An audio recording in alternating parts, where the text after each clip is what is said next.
In this video, I'm going to briefly discuss moving from the outline to the draft of the paragraph. To do that, I'm going to use a document which is posted in Blackboard that includes three basic parts. The first one, which is on the screen right now, is the original outline. The second one,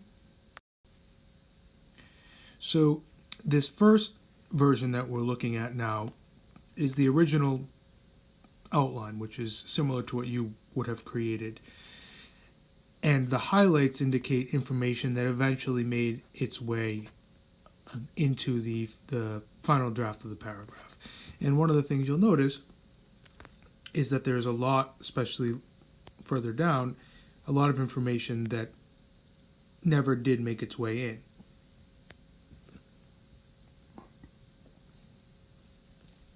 Which is fine. And it even goes to the second page for this.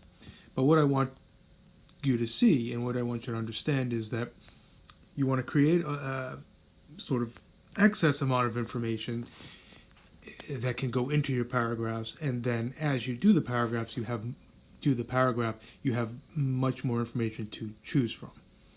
And you'll be able to fit things in places where it fits in logically, and then there'll be some information, and in some cases a lot of information that will never make its way into the paragraph, and that's as it should be.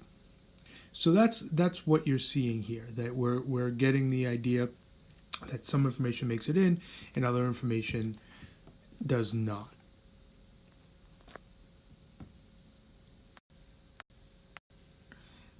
Is the actual paragraph. And the third one is a reverse outline, which is made after the paragraph is essentially completed and only includes the information that made its way into the paragraph.